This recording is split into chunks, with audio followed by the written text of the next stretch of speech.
those who. So good afternoon, everyone. Welcome to our panel on ending violence against Indigenous and Native American women and girls. My name is Natasha Hansberger. I'm the co-chair of the Governor's Commission for Women and utterly honored and pleased to share this space with you today. We are very excited to host this critical and important conversation and build a platform for continued education, support, and further advocacy of those who've been engaging statewide to raise awareness on this problem. Our commission is committed to connecting and fostering meaningful and sustainable partnerships with Native American and Indigenous-based women groups and organizations, because unfortunately it's 2022 and this tragic issue remains on the margins of justice systems. We have a lot of work to do today, and I'm pleased to introduce my Vice Chair, Commissioner Krista Parent, who will read the land acknowledgement. Good afternoon, everyone, and welcome, and thanks for being here. The Oregon Commission for Women works for the implementation and establishment of economic, social, legal, and political equality for women and girls across the land we now call Oregon. We honor and acknowledge the indigenous peoples who inhabited and stewarded these lands for thousands of years before the arrival of white settlers and the continuation of cultural, spiritual, and educational practices of Oregon's 9 federally recognized tribes and the members and descendants of unrecognized tribes across the Pacific Northwest. The OCFW is comprised of diverse women, including descendants of colonizers, inhabitants of stolen land, and members of sovereign tribal nations. Together, we are committed to centering the voice of Native Oregonians, re-educating ourselves and others about this region's history, redressing harms of the past, and advocating for an equitable future. We remember the first women of Oregon, the leaders, warriors, builders, healers, farmers, parents, teachers, activists, and craftswomen who all had their own beliefs, social systems, and political and cultural customs.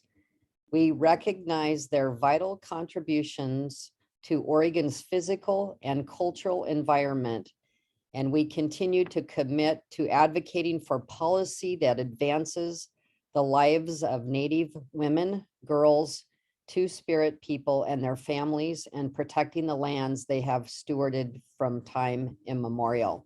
Thank you again for being here. Thank you, Commissioner Krista Parent. Commissioner Camille, do you happen to know if Michael is able to give the blessings? I don't see that Michael is on. I don't know, Ava, if you can see that she's on. Perhaps you can do the introductions and see if she logs on after that, or by that time, after we've completed the introductions. No problem. Thank you, Camille, for coordinating that. I will just wait to hear from Ava, or you can message me. On that note, I'm truly honored to introduce a panel of remarkable women who are passionate about this cause and committed to removing the existing justice barriers and disparate treatment of the missing and murdered Indigenous persons in our state. I'm pleased to introduce Representative Tanya Sanchez, a member of the Oregon of Representatives, District 43, Ms. Denise Harvey, a tribal councilwoman for the Confederate Tribe of Grand Ronde, who right now is actually in Las Vegas, taking a break from her conference. So thank you so much for honoring this time and space by being here. Ms. Patricia or Patsy Whitefoot, an Indigenous leader, educator, and a member of the National Advisory Council on Indian Education. And there is enough time, Patsy, to read all about you, what you've accomplished so far for our state and our nation on this great cause. Ms. Cedar Wilkie-Gillette, a very first DOJ Missing and Murdered Indigenous Persons Coordinator with the United States Attorney's Office, District of Oregon. And Laura John, a tribal liaison with the city of Portland, who I actually had the privilege to meet a few weeks ago and learn about this cause on a city level. So I hope we can create a safe space based on trust and education, and we are all here to primarily learn from you. And I hope that you view our commission, the Governor's Commission for Women, as an ally moving forward and as a continuous sustainable platform to support your advocacy and further this cause. On that note, I will check in with Camille just in case Michael is here. I believe there's the two Camilles. I believe Michael is here. Welcome, Michael. Thank you so much for having me.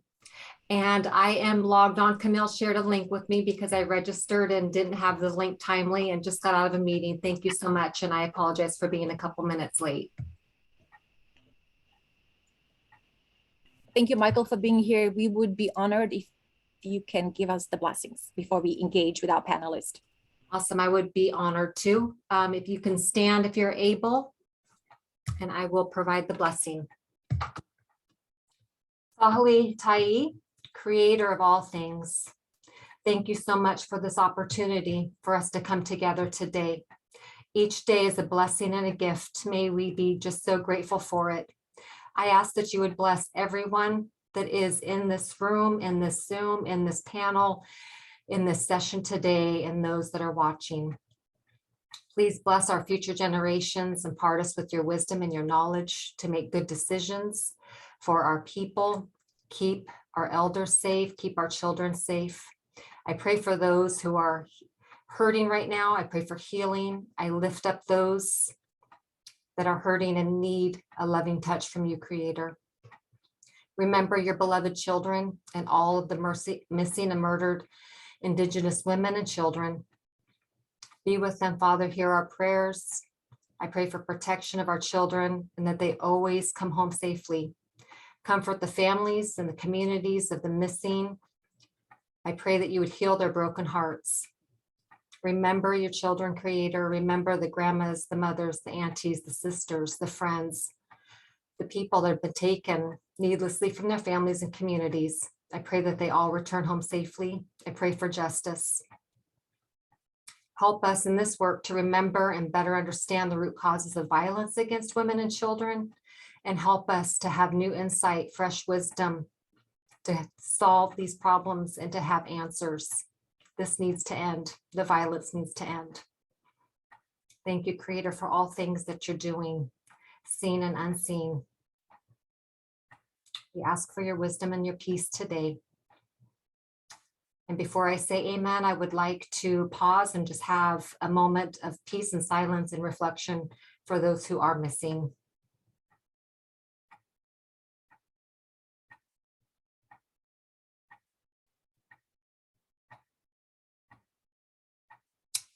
Amen, and God bless you.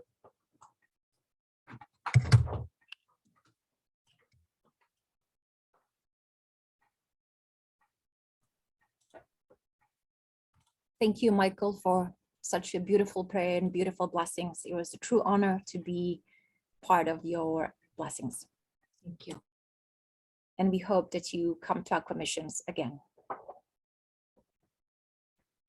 So as you all know, on May 4th of 2020, President Joe Biden proclaimed a Missing and Murdered Indigenous Persons Awareness Day. The proclamation reaffirmed the nation's commitment to solving all missing and murdered Indigenous persons cases and addressing the underlying issues of these crimes, including sexual violence, human trafficking, domestic violence, other violent crimes, systemic racism, economic disparities, and substance use and addiction. I know this is about last week of May, and I'm confident that many of you as our panelists have been really busy attending many panels and webinars and continuing to speak on this issue. So we are very grateful as a commission with the governor that you found the time to join us today and help us learn more about this problem. But above everything, solidify this partnership to see moving forward, how can we support your efforts to remove these barriers? On that note, I hope we foster a lively, organic conversation. And I know we have about 50 minutes left and it's not enough time, but this is just a reminder that this is the first step in many series of our conversations. And I hope that we meet again soon. So on that note, I will ask each panelist to answer this question to the best of your skills and abilities, and we will just go on. We will also take questions from our audience, should there be some. So our dear panelists, what is your experience in your organization or your advocacy groups with the Oregon's missing and murdered efforts? And why do you see this as an important topic to bring awareness to and share this with our audience? And anyone can start first. I don't want to call the names, but I believe there's so much here to say. Well, I'll start just to get the ball rolling here because we don't have a lot of time. For me, I am the representative from our tribe that attends the Office Against Violence Against Women annual conference every year. Also participate in not only the national calls on this subject, but also the calls within the state of Oregon from the Department of Justice. And I will say, I know I was at the Women's White House Summit, I think back in 2013 or 14. And Joe Biden at that time was the vice president, and I attended a meeting with him, and how he signed the reauthorization even then. So I'm happy that he has continued that, and we've been able to continue the work that we have. So, and that was very empowering because there was many people there, and it was kind of when the whole thing was kind of just first starting, and it was just, I even did the march through DC in the freezing cold rain and sleet that day. And it was emotional, and it was just a good feeling just to be there and be part of something that is definitely a problem and a concern. And I'm just happy today that we've at least gotten some movement forward on this issue. So thank you. So I'll jump in. Tana Sanchez, state representative.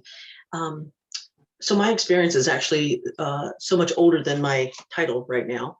For many, many years, I've worked in the field of domestic violence and sexual assault, and working with my own community, people who've even, obviously in the urban area for the most part, but this is an issue that affects us in a different way. Because it's so long-standing, it's so historical in its just in being embedded in, sadly, in our minds and in our hearts about how there's such a lack of value of Native women.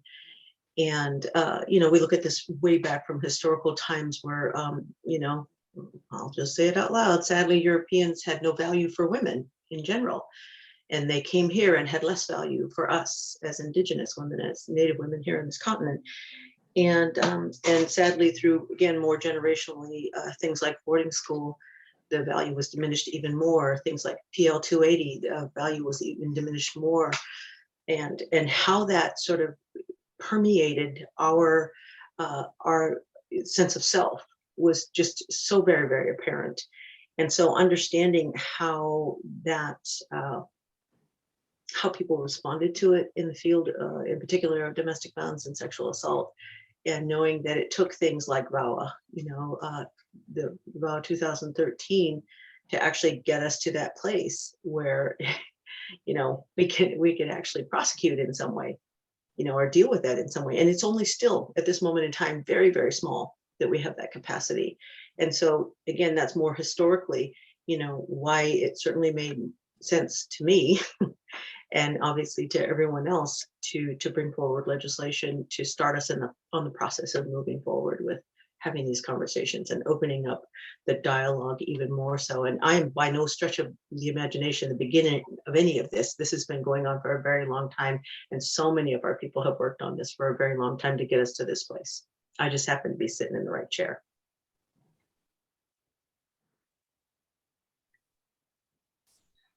Hello, my name is Cedar Wilkie Gillette, and I am the MMIP coordinator for the District of Oregon. And this position was created through the DOJ MMIP initiative from November 2019. And it is one of 11 positions across the country that were created. And I am not from Oregon, but I was drawn to this position and moved to Oregon. And like Representative Sanchez said, that this is a systemic and historical problem, and particularly in our community. And what opened my eyes to it in the beginning was working as a tribal domestic violence victim advocate in my community, Mandan Hidatsa Nation in North Dakota, at the peak of the Bakken shale oil boom. So correlating violence of the land and violence against the community, particularly women and girls, is what we were seeing right before the 2013 VAWA reauthorization. So all of those things I felt like I was meant to see, and it eventually inspired me to go to law school. And I believe that that work and working on my degree led me to this work now. And the purpose of my role is to develop the U.S. Attorney's Office's MMIP program and build capacity to provide adequate assistance in all MMIP cases connected to Oregon, and develop protocols to address Oregon-specific MMIP issues. And since I've been appointed nearly 2 years ago, but in a pandemic, so that's been challenging to identify what is the true scope of MMIP issues and how many cases. That is still something we are still trying to answer. And I'll go more into my answers later, but there's not a definitive answer to that, which is troubling. Thank you, Cedar. And if I can just get back to you in a little bit about, I'm hoping that you can help us understand and others, this national strategy to address MMIP through congressional action called Savannah Act. I'm looking forward to learn about that too. So we'll come back to that. And Representative Tanya Sanchez, I would love to hear from you, because you were involved in 2019 in your position as a representative. You introduced EPIC House Bill 2625. I would like to give you a little bit of time to illuminate that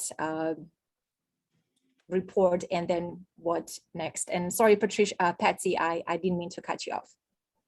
That's quite all right. I just wanted to respond to your question that the reason this is an important topic to me personally is that as a Native citizen of the original territories of this region in the Northwest, that it includes the states of Oregon, Idaho, Washington, and of course, we also have relationships in Canada. And so it's important to realize that our family relationships here in the region, and also our migratory travels and experiences extend throughout the greater Northwest. And in this case, this issue has been a part of my life for many, many years, with my younger sister missing, but also other family members who've been murdered, young women who've been murdered, primarily on the Yakima Reservation in Washington. However, some of those are also members of the Warm Springs tribe in Oregon, and those relationships are part of who we are. And so by paying attention to what's going on in the other states, it's important to just recognize the fact that we still carry on our migratory ways. And my sister did the same thing. It wasn't unusual for her to travel to the Warm Springs Reservation to visit family, or to fish along the Columbia River, where many of our tribal people in the Northwest have historically done and continue to do today. And so I think it's important to bring awareness to this issue. It has far-reaching extensions throughout the country and not specific to any one state. And so that's the reason I wanted to speak to this topic. Thank you.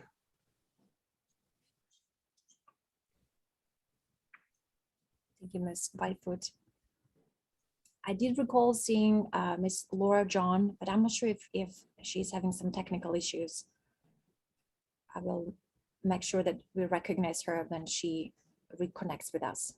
But I know that she's with the City of Portland and she holds a very important role for Native American persons living in urban areas, because I had an opportunity to learn from her how unfortunately easy is to fall through cracks of our existing systems and indirectly perpetuate this cycle of abuse. It's Laura John, Albert. Thank you so much. So my second question to you all is, hearing from Patsy and your longstanding activism and first-hand intimate experience about this problem, and it's 2022, I would like to ask you all, what is this biggest misperception about this issue, and how come this exploitation perpetuates, and the system, even justice system, healthcare system, legislation just seems to be constantly reacting to this problem and not being ahead of the issue.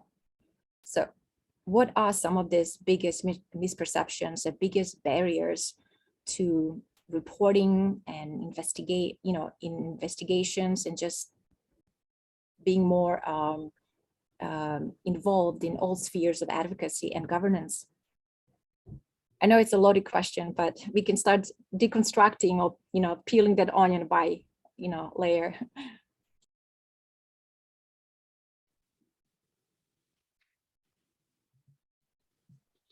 Well, go ahead. First of all, it's just, I guess I could say I'm appalled at the fact that it's even come to this, and why haven't Native American women been treated equally as, someone that's non-Native and goes missing, or there's violence. For Native women, I think one of the problems is that we don't have adequate funding for local tribal law enforcement, for one. And I believe that there needs to be like a national database that goes to all tribes across the country, because often when Native women are either abused or missing, sometimes our tribal people will travel to other reservations where they know someone or have family. And I brought this up in a Department of Justice meeting not too long ago, and actually Wizgard, which is one of the directors of this, actually said, yeah, his niece went missing from North Dakota and they found her on the East Coast at another tribe. So I worked in the emergency room for many years, and we used to get notifications, just of missing people that would come across our fax machine. And in those 18 years of me working there, I actually found 2 missing people in our hospital, just by receiving that fax and just being made aware of it. For Oregon, I think I'm glad we're doing this work before our situation gets worse. There are other states, as Cedar talked about, where she was from. Those states have a much greater problem, not to minimize Oregon at all, but there are some states that have, a lot of missing women. And Oregon, let's be proactive. Let's stop this before it increases anymore. And let's start treating our Native women equally as any other woman that's going through the same situation. My mom was an abused Native woman that lived on the reservation. And during termination, her only outlet to get away from it was she left the reservation and she moved to California during the Relocation Act. That was her escape. That's what she had to do. She had to pack up her kids and leave the state. And, granted, that was back in 1956, I think, but you know, our Native women they haven't had the resources or the protection. And I just hope that Oregon, you know, stays moving forward on that. There's appropriate funding for us to provide the services. And then I really been pushing this, you know, national database that alerts all tribes. I know that's going to take a little bit of work to do that. We have systems that notify the counties and the states and the cities, but how do we create a database that notifies all tribes nationally? And I think, I mean, if it saves one or two, that's a win, you know, or we find one or two, you know, that's still a win. So whatever we can do to continue this and move it forward. Thank you. So I think one of the, I don't know, maybe you may call it a misperception, I suppose, but the assumption that on tribal lands that the federal government will get involved if there's a crime. That is a misconception for sure, because it really truly has to be a heinous and you know, significant crime for the federal government to get involved, for the FBI to get involved. So that's definitely a misconception of the situation. There's also always, you know, and no, I'm going to say always a perception that, oh, somebody, you know, somebody was drinking or using or something like that, and they, you know, they just took off. They just don't want to be here. They just left, and you know, like Denise's mom left, but that doesn't mean she didn't want to be there. And Denise's mom probably still connected with her family, still communicated with her people, right? When they don't, that's a problem, you know. And I think Patsy talked earlier about how her sister would do that traveling.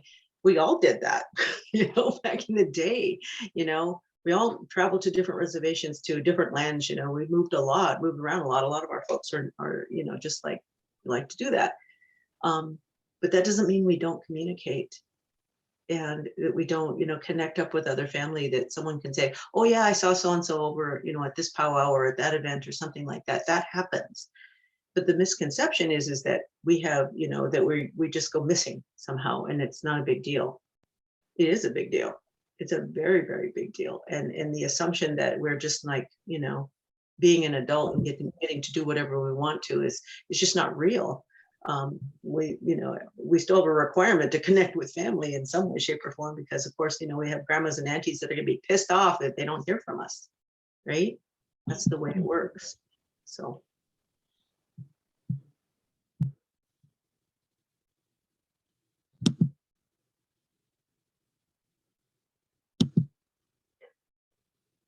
So I just wanted to respond to the question about what are some of the common misperceptions or barriers about, you know, Native American victims.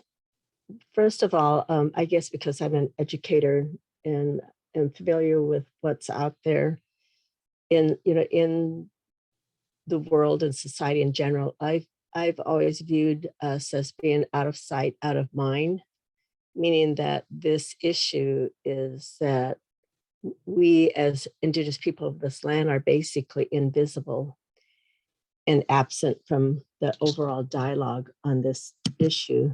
This has been happening, you know, since the treaties were established with the United States government and the tribes, and before that time when people started to come into our lands. Historically, it's been a problem.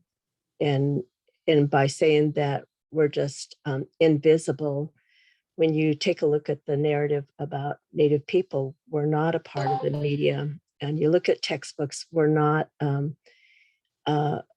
part of the textbooks as well. You're fortunate if you have 1 or 2 pages in the history books that our children receive. And so naturally, we have a society as a whole that has no conception about who the tribal people that are living, you know, in the land where they maybe have no clue about the land where they're at, don't understand the role of treaties and what sovereignty means and government to government. So my sister was not unusual for her to be down at the Columbia River fishing with family, exercising her right as a young fisherwoman to go fishing and to meet with relatives from Oregon, from various places, and just be at the river.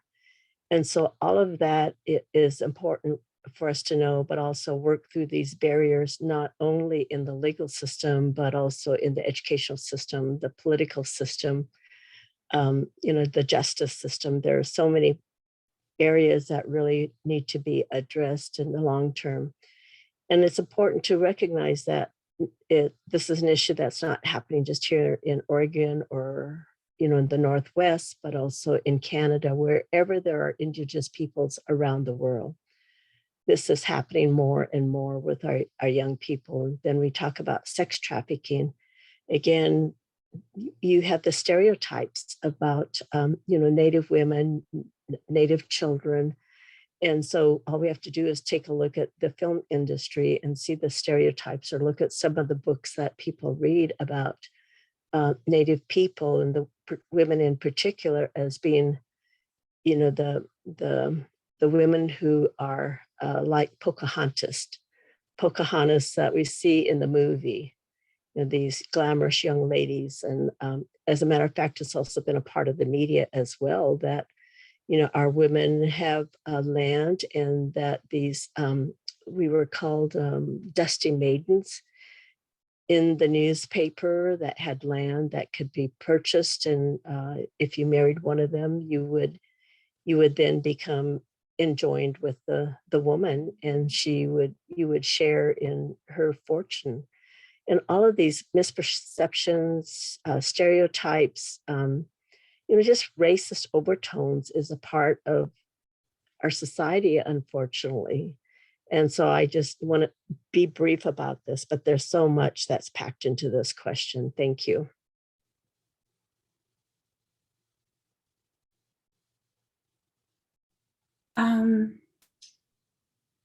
I guess I would add to the common misperception about MMIP data. I mean, out the gate, how I have to look at or ask for information about LEDs, NCIC, NamUs, and ask all levels of law enforcement in Oregon, how many cases do they know about? How many cases were reported?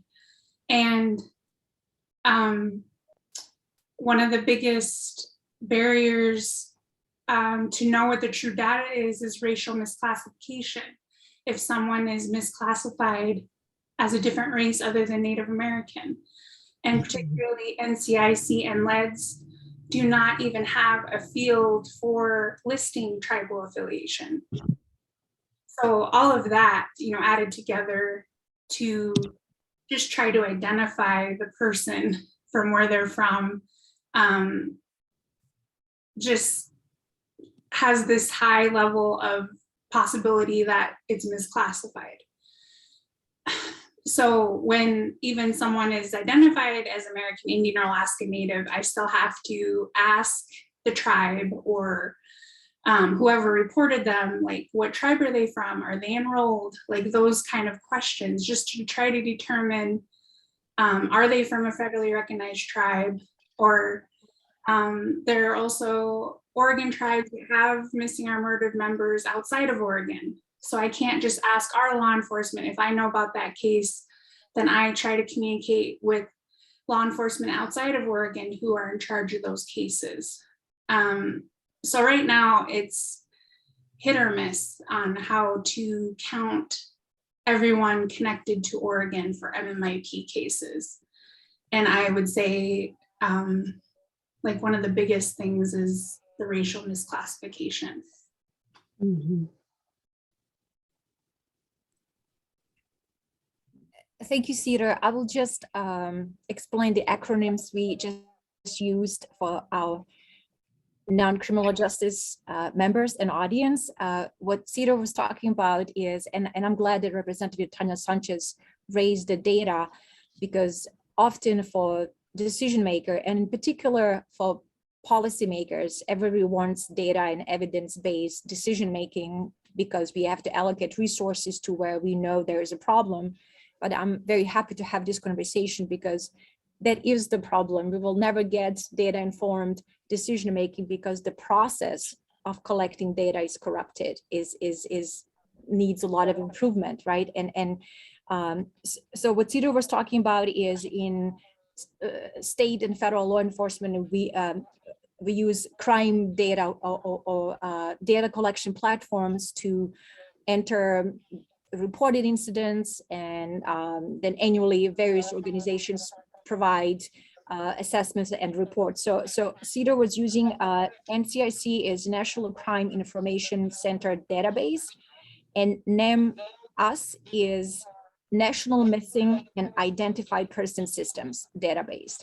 So the question for all of you is, and I hope Representative Sanchez, you can help us learn about your House bill, which was passed in the right direction to start building a better database, but then COVID happened and everything else was kind of derailed in a way. But here we are, 2022, we're gonna fix this into 2023. So how do we, like, if we never get to this footing of improved data collection, if it continues to be fragmented, inaccurate, how can we turn this tide and remove the reporting barriers? Because I believe as a justice person, that's where the issue is. And I'm very sad that it took us about 40, 50 years of advocacy to remove barriers for all domestic violence victims in our state.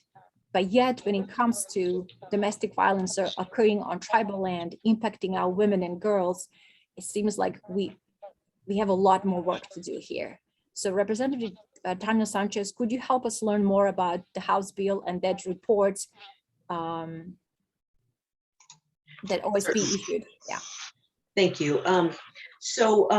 The bill originally, well, the intention, of course, was to kind of figure out the communication and actually help law enforcement to get to a place where they're actually being able to see what's going on and maybe have that better opportunity to communicate. Because back up, the original bill that actually required or called for the study was essentially so that the Oregon State Police could do its own sort of focus groups and determination of whether, what the problem was and try to figure out why they weren't, being able to maybe engage in that process as well as they should have. And we recognize that this has a lot to do with things like jurisdictional issues, PL 280, that type of thing. But it's also just a longstanding, sadly, lack of enforcement on tribal lands, and of course, frustration and fear of the legal system, because this hasn't always been kind to us.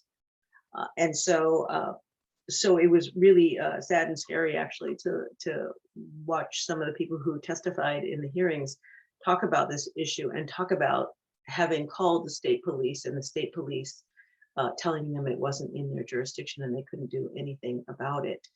And having the superintendent of the state police stand next to me and just be stunned.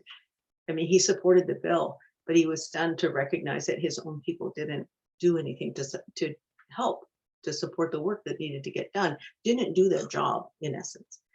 And so moving this bill forward, the attempt was, again, just to try to say, what is going on? What are we doing? What needs to change? What needs to be better? And so the subsequent bill was to then create that tribal liaison position within the Oregon State Police to better, enable tribes to have start to change the relationship and start to get to a place where we can have these conversations about a national database, about actually tracking tribal, identification, so that people know who, in fact, might be missing, right? And because it permeated so much in our communities, they heard so much testimony, personally in those different focus groups that they were able to do, because of course this rolled into 2020, which made it very difficult. But they heard a lot about how traumatic it was for people and how people were disbelieved, and that things that we knew were murders were classified as suicides, or just accidental or something of that nature. And there's also that full recognition that within our own communities, sometimes there's a silence about it. So creating a tribal liaison position is just sort of one step in starting this process of better communication. The other piece was what we knew is that police were coming out of Department of Safety, DPSST, Public Safety and Training and Standards, that kind of thing. I can't remember what that full acronym means. But they were coming out of that training course for the whole state of Oregon without a clear understanding of their jurisdictional responsibilities and requirements under the law when it came to tribal populations. And so now you may actually look at that bill and recognize that it didn't actually pass, but those pieces went into budget notes. So there is resources to hire the tribal liaison with the Oregon State Police. And there is a budget note for DPSST to come back to us in September with some clear idea of what it's going to take to put that curriculum into place, so that we will have officers coming out of DPSST and additional training for those who are already doing the job to have a clearer understanding of what their responsibilities are. Because those are the biggest issues, is who is supposed to do what, when, who is supposed to respond, and how do they respond? Because it isn't just the Oregon State Police, it is area police, it's county sheriffs, it's, city police, all of those. How do you respond? And rather than just ignoring, something because you don't think you have to do that, or you don't think you should, or who knows what those things are. So that's the two big pieces of this current bill. We did talk originally about the database system, but what we also know is that state by state, everybody's doing it a little bit different to a degree, because this is not just my bill. Actually, the original bill I actually handed to folks in Kansas to create their bill. We pulled the original bill from Washington State. So everybody's doing it a little bit differently. But to get to that place eventually where we have a national database, we have to have some agreement on what kind of data we need. And so that's the next step, I think, is to get to that place. That will be the important kind of solidification of how big of an issue this is. Representative Sanchez, I have a follow-up question. When I went to DPSST Academy, which is basic police academy training, one of my roommates was a young police officer who was assigned to Warm Springs Police.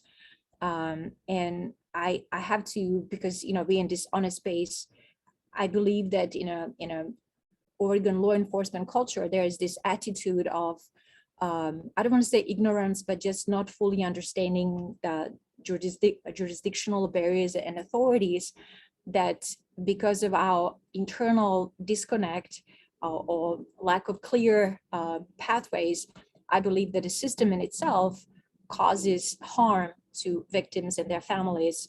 And you really prompted me to think about issues impacting, violence against women.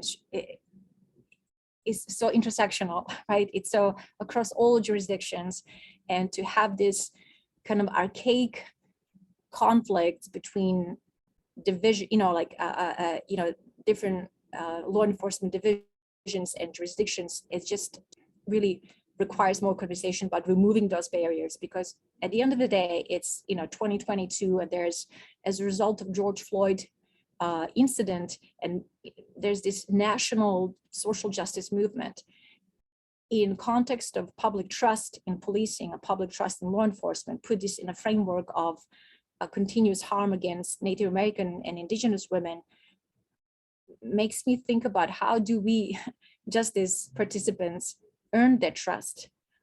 If we are talking, as Patsy said, about this historical trauma that continues to perpetuate, how do we serve victims of injustice and victims of exploitation, and not just law enforcement? I'm glad that Denise mentioned healthcare sector, because that always focuses on, the best window of opportunity to interface with a possible victim, right? Not just law enforcement. So I guess we'd like to have a conversation about how do we re-earn the trust of many women and their families who've been harmed by the very same system we try to improve.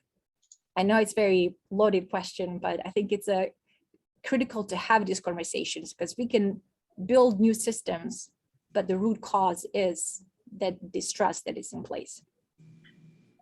Yeah, that's a loaded question for sure. You know, and here's the sad reality. It took a long time for us to get here. It's going to take an even longer time for us to get out. So the idea of the tribal liaison was really, you know, kind of it's an important first step, and training is an important first step. But the reality of the situation is that we have long-seated implicit bias, and we live here in a state that was designed to be racist. And I'll just say it out loud because you know I don't care. It was designed to be an all-white state, and designed to push us aside. So this is where we sit, and unlearning this implicit bias is going to take a while. So it's just a really, really important thing to stay on it and to continue to have the conversation and open up that dialogue that says, why do we devalue, you know, Native women? Why do we devalue women? And we are sitting in a pivotal moment in time here in this entire country where we are devaluing women. So it's a bigger question that's not just about us. It is devaluing a human right to safety and well-being, and just, you know, the ability to live in this world. Like, how do we change that? You know, it requires more conversation and more just ability to have an understanding of what a human right is. And I just want to note, I had a text message from Laura John. She's dealing with IT right now. She's being thwarted by the internet.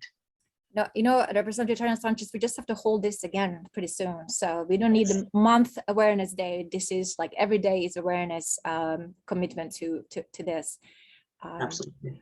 I will leave the floor to other panelists to give their remarks. And then we have so many questions. I have so many questions, but I would like to honor our members in audience who decided to spend their lunch hour with us to ask their questions. And I hope that Ava and Albert, I forgot to mention Albert Lee is our director of Oregon Advocacy Commission, if they can help us facilitate some of the questions. But I will ask, you know, Patsy, Cedar, or Denise about this trust issue and how do we unpack and how do we move forward with this, and then we'll ask questions from audience. So yeah, that is, you know, because the trust of reporting it, the trust of even letting somebody know in your family or local community is always been a difficult struggle for victims. So I really believe that there needs to be an educational program for like high school to early college age, because a lot of our, you know, kids have lived on the reservation all their life, and then they get sent off to some city, and they just don't have the know or the, sorry, my dog's barking. But,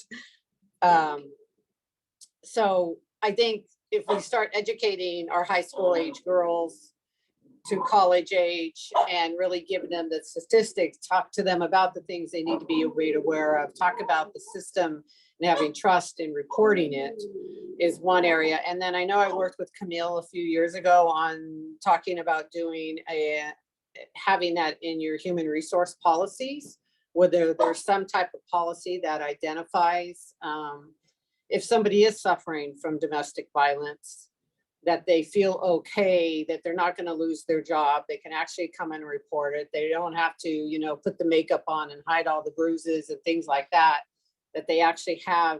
And some people would say, well, yeah, they can just call in sick or whatever. But I just felt like there needs to be some kind of language that they can actually see and read and say, if this is a situation you're in, this is how we as an employer can address this. So sometimes, you know, they're so closed off in even reporting anything. So anytime we can open a door or give them the education and the knowledge that they need to feel comfortable in coming forward, because that's the first big step. I mean, we've got a lot of other things that we have to resolve that has occurred over the years, but let's start trying to have some prevention in place so that this issue doesn't continue to grow. Thank you. Thank you, Denise. And Patsy, you muted. I just wanted to speak to the comment you made about this issue being very intersectional. And it's very intersectional, and it's important. I think that there's constant communication. If there's one thing that families say time and time again, it's that communication is simply missing. It's missing everywhere. It's missing at different levels, through law enforcement, through the FBI, the coroners, the state coroners, the forensic folks, all the professionals that are involved in this process. And it's even an issue, I think, when I think about the need for communication, I also think about these various levels of government that all have a hand in addressing these issues of missing individuals, but also individuals who've been murdered or people who have not been identified. I speak to individuals like Parker Doe, and also Helen Doe, who was found on I-5 near Mount St. Helens. And so she was named Helen Doe. There are so many layers involved in that, and the kind of services, because she doesn't necessarily have the advocacy. There's the issue about, well, how is this going to be handled, through law enforcement? Who's going to take the lead? Or does this Helen Doe qualify for these kind of services on this specific grant? And so when you start thinking about grants as well, and the role of the federal government and the role of state government, all these agencies have a hand in the handling of just one individual. And so it's not only communication with families, but also meaningful communication amongst the professions, each of the professions in each level of government that's responding. Because if we don't have honest communication with one another, we're just like, it feels like they must be just spinning their wheels. And this is my territory, that's your territory. And all families are asking for is some resolution to this, to their missing or murdered family member. I could go on about it, but I'm not. I'll just leave it at that for now. Thank you, Patsy. I so appreciate all of you putting human lens and human experience to this, because it continues to be such an invisible problem that tends to be dehumanized because it's lost between the systems gaps.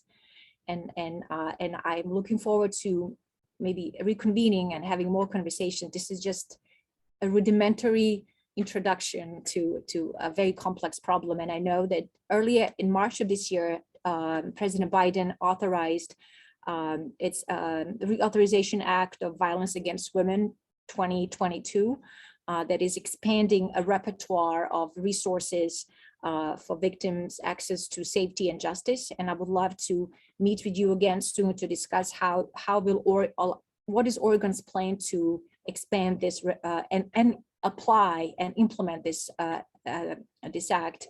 But on that note, I believe, Albert, can we maybe ask a few questions from audience before we adjourn? Certainly. Thank you, Chair Hansberger. Thank you to the panelists and to the Oregon Commission for Women for engaging today. Attendees, if you would like to ask a question, please click the raise hand symbol and we will acknowledge you. And then we will turn on your mic. If you prefer, you may also type your question into the chat box and we will acknowledge that as well. And with that, I understand that Senator Patterson has a question, and I'll go ahead and put those instructions into the chat as well. Thank you so much, Albert, and thank you for convening this today. Thank you to the Commission on Women, and thank you to all of the panelists today. I have two questions. One is, I'm wondering what is being done, recognizing, as Patsy said, that borders are not the same for tribal nations. And so what is being done, for example, through the Council of State Governments, the Western states, and also the organization that works with Canadian provinces. I'm wondering if this is on the agendas for those legislative gatherings as well. It should be. And my second question is something that I've experienced as a new legislator, and that is hearing from constituents who have missing family members. It seems to take so long. and before everyone pays attention at all. With the additional challenges of the systemic and historic racism at play as well, which complicates it further. So I'm not sure that we can answer those necessarily today, but I really just wanted to raise those issues. I don't know what can be done, but it seems to me it takes an awful long time when somebody's missing for anybody to pay attention. Senator, I'm sad to say that it depends on who you are. Yeah. For them to And pay then attention. if one agency doesn't respond to it, says we have to wait, then the family has to keep going to the next agency until they get a response. Short answer. Yeah.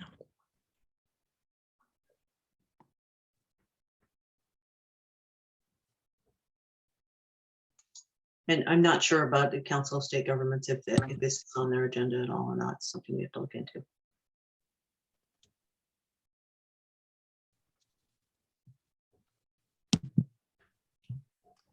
Director Albert Lee, do we have any other questions?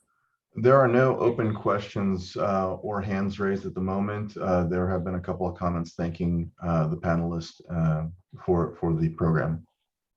I wish, thank you. And I know we're running out of time.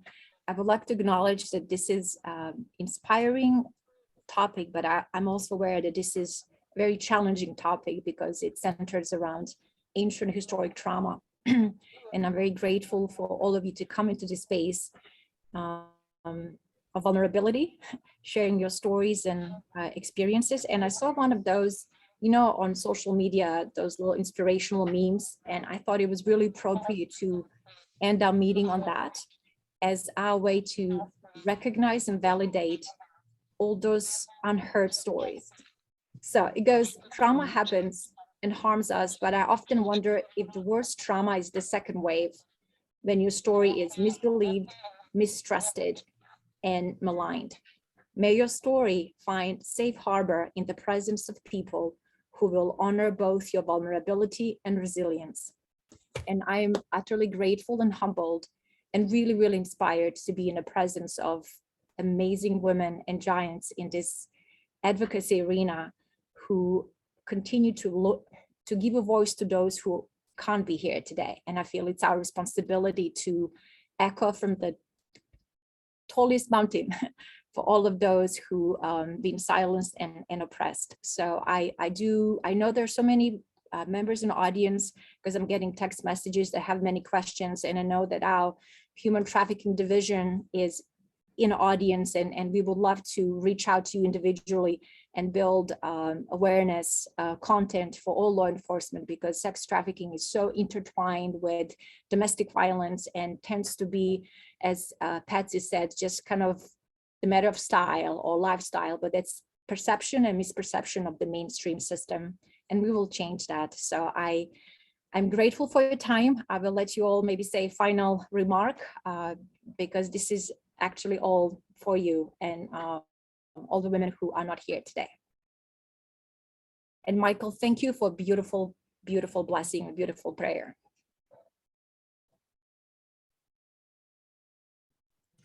I'd just like to say thank you. And the OVW office will be doing their national conference in September. And I'm hopeful that we have, I would be more than happy. I don't know if anyone else will be attending that, but would love to report on the positive things that Oregon has done and the situation we're in. So maybe a little bit of a challenge to provide a good, positive, hopefully report by mid-September would be awesome to be able to do that. So thank you for all of your time, and I really enjoyed listening to everybody. So take care. I just wanted to say thank you to Michael for the opening prayer. Really appreciate it. And, blessings as well to you in your own personal journey, as well as everybody else. And I want to say thank you to Oregon for inviting me in. And I did testify when Tana had introduced her bill, because, my sister is also Warm Springs, and I know of another family member whose mother is missing in La Grande, and she's from the state of Washington. So again, I just want to say that the borders are not our borders, and remind the folks that we still have a lot of work to do.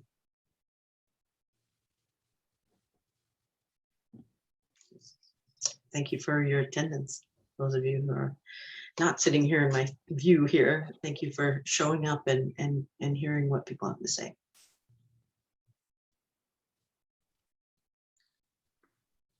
I appreciate being invited into this space, and I, at the end of the day, hold hope that we can resolve this, and one day my position won't need to exist.